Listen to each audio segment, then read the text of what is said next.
ఆదికాండము 31 అధ్యాయము 1 నుంచి 55 వచనముల వరకు వాక్య ధ్యానము.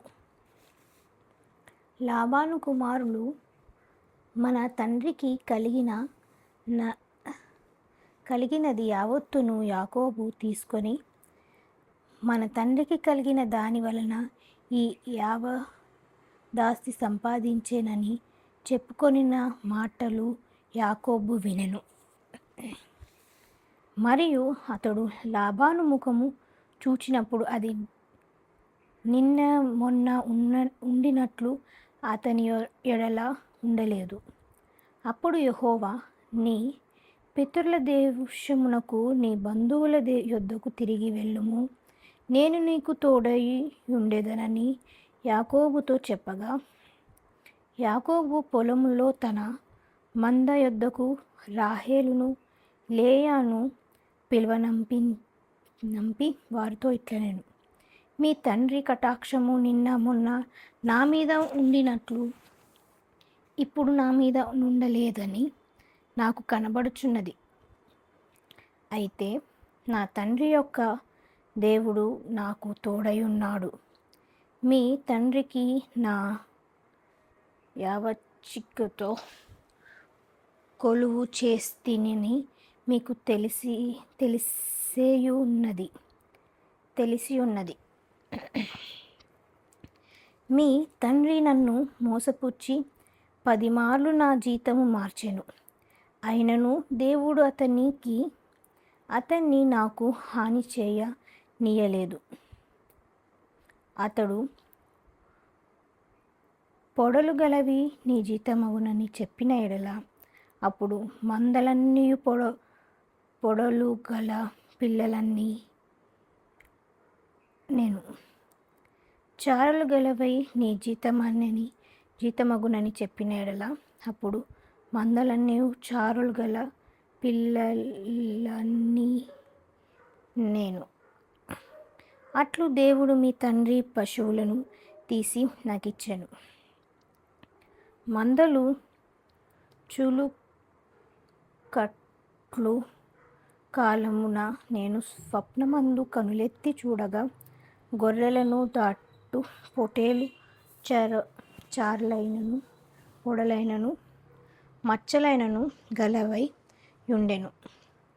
మరియు ఆ స్వప్నమందు దేవుని దూత యాకోబు అని నన్ను పిలువగా, చిత్తము ప్రభువా అని చెప్పి తిని. అప్పుడు ఆయన, నీకు కనులెత్తి చూడుము, గొర్రెలను దాటుచున్న పొటేలన్నీయు చెరలైనను పొడలైనను మచ్చలైనను గలవి. ఏలయనగా లాబాను నీకు చేయుచున్నది యావత్తును చూచి తిని. నీవెక్కడ స్తంభము మీద నూనె పోసితివో, ఎక్కడ నాకు మొక్కుబడి చేస్తివో ఆ బేతేలు దేవుడను నేనే.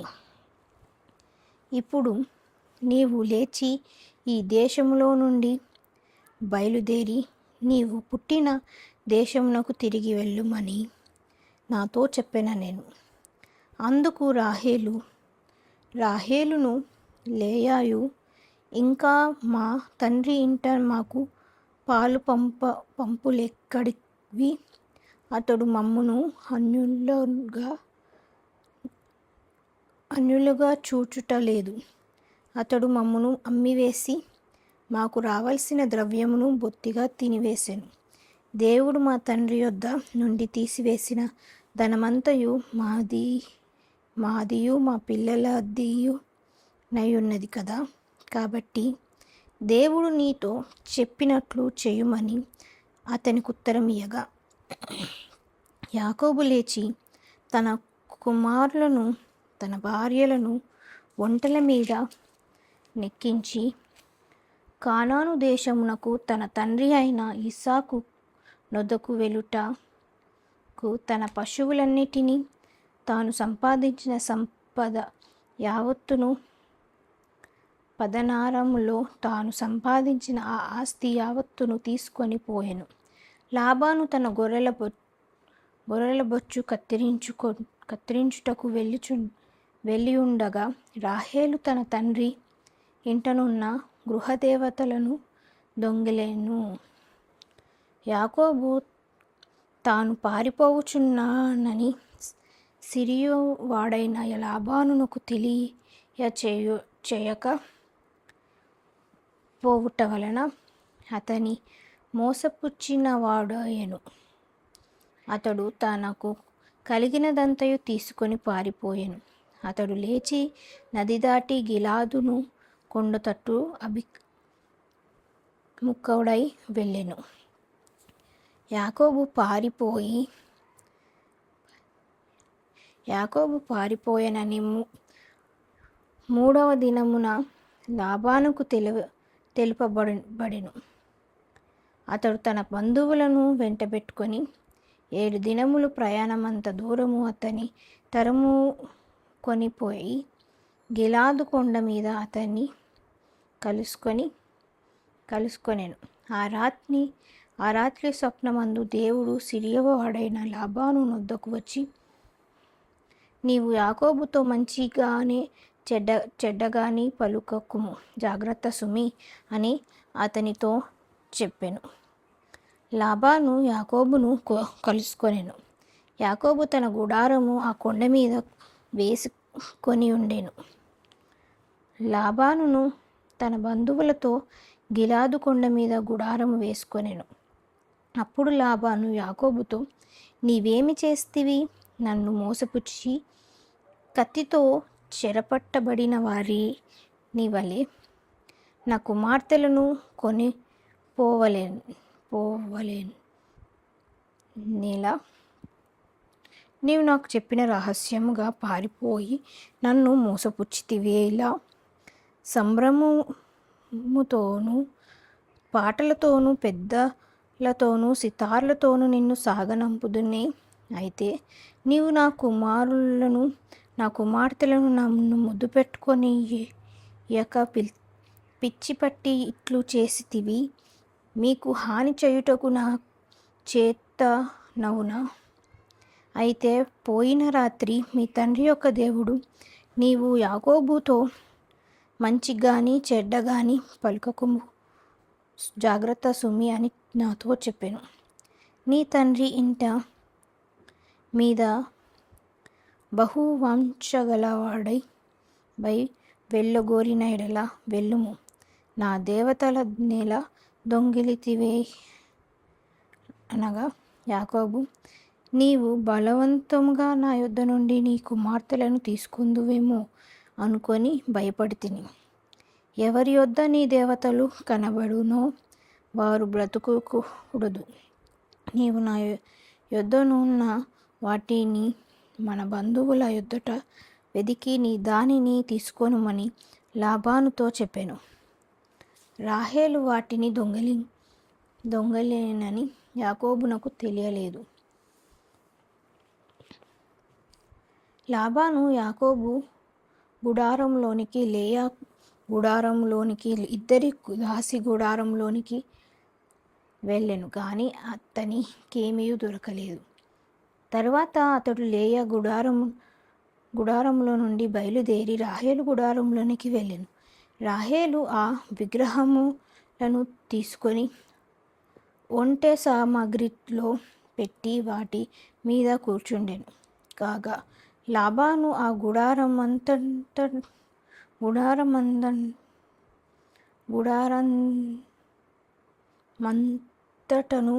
తడవి చూచినప్పటికిని అవి దొరకలేదు. ఆమె తన తండ్రితో, తమ ఎదుట నేను లేవలేనందున తాము కోపపడకూడదు, నేను కడగానున్నానని చెప్పెను. అతడెంత వెతికినను ఆ విగ్రహములు దొరకలేదు. యాకోబు కోపపడి లాబానుతో వాదించి అతనితో, నీవెట్లు మండిపడి నన్ను తరుమునేలా? నేను చేసిన ద్రోహమేమి, పాపమేమి?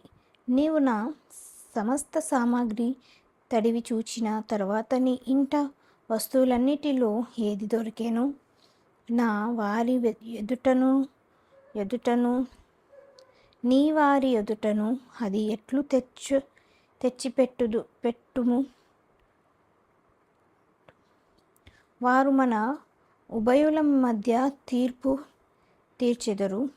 ఈ 20 ఏండ్లు నేను నీ యొద్ద నుంటిని, నీ గొర్రెలైనను మేకలైనను ఈడ్చుకొని పోలేదు, నీ మంద పొట్టేలును నేను తినలేదు.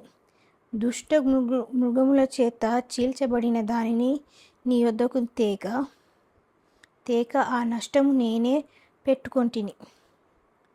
పగటియందు దొంగిలింపబడిన దానినేమి, రాత్రియందు దొంగిలింపబడిన దానినేమి నా యొద్ద పుచ్చుకొంటివి.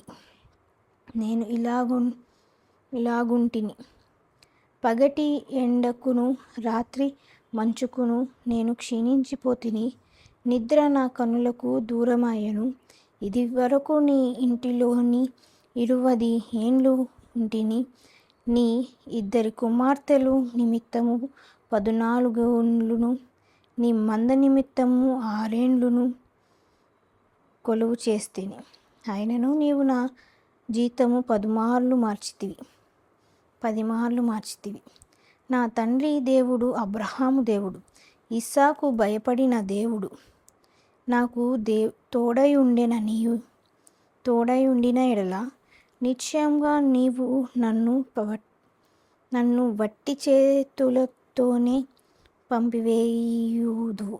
దేవుడు నా ప్రయాసము, నా చేతు కష్టార్జితము చూచి పోయిన రాత్రి నిన్ను గద్దించెదని లాబానుతో చెప్పాను. అందుకు లాబాను, ఈ కుమార్తెలు నా కుమార్తెలు, ఈ కుమారులు నా కుమారులు, ఈ మంద నా మంద, నీకు కనబడుచున్నది అంతయు నాది. ఈ నా కుమార్తెలైనను వీరు కనిన కుమార్తెలైనను నేనేమి చేయగలను? కావున నేనును నీవును నిబంధన చేసుకొందుము. రమ్ము, అది నాకును నీకును మధ్య సాక్షిగా ఉండునని యాకోబుతో ఉత్తరమియ్యగా, యాకోబు ఒక రాయి తీసుకొని దానిని స్తంభముగా నిలువబెట్టెను. మరియు యాకోబు రాళ్ళు కూర్చుడని తన బంధువులతో చెప్పి, వారు రాళ్ళు తెచ్చి కుప్ప వేసిరి. అక్కడ వారు ఆ కుప్ప యొద్ద భోజనము చేసిరి. లాబాను దానికి యగరేషహతుత అను పేరు పెట్టెను. అయితే యాకోబు దానికి గలేదు అను పేరు పెట్టెను. లాబాను, నేడు ఈ కుప్ప నాకును నీకును మధ్య సాక్షిగా ఉండునని చెప్పాను. కాబట్టి దానికి గలేదును పేరు పెట్టెను. మరియు మనము ఒకరి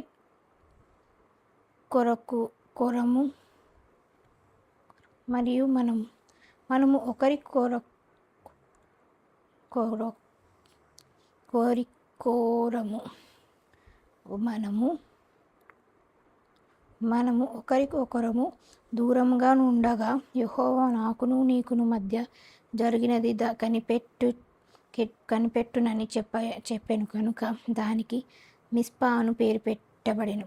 అంతటా లాబాను, నీవు నా కుమార్తెలను బాధపెట్టినను, నా కుమార్తెలను గాక ఇతర స్త్రీలను పెళ్లి చేసుకొనినను చూడుము, మన యొద్ద ఎవరునూ లేరు కదా, నాకును నీకును దేవుడే సాక్షి అని చెప్పాను. మరియు లాబాను, నాకును నీకును మధ్య నేను నిలిపిన ఈ స్తంభము చూడుము, ఈ కుప్ప చూడుము. హాని చేయవలెనని నేను ఈ కుప్ప దాటి నీ యొద్దకు రాకను, నీవు ఈ స్తంభమును దాటి నా యొద్దకు రాకను ఉండుటకు ఈ కుప్ప సాక్షి, ఈ స్తంభమును సాక్షి. అబ్రహాము దేవుడు, నాహోరు దేవుడు, వారి తండ్రి దేవుడు మన మధ్య న్యాయము తీర్చునని చెప్పాను. అప్పుడు యాకోబు తన తండ్రి అయిన ఇస్సాకు భయపడిన దేవుని తోడని ప్రమాణం చేసెను.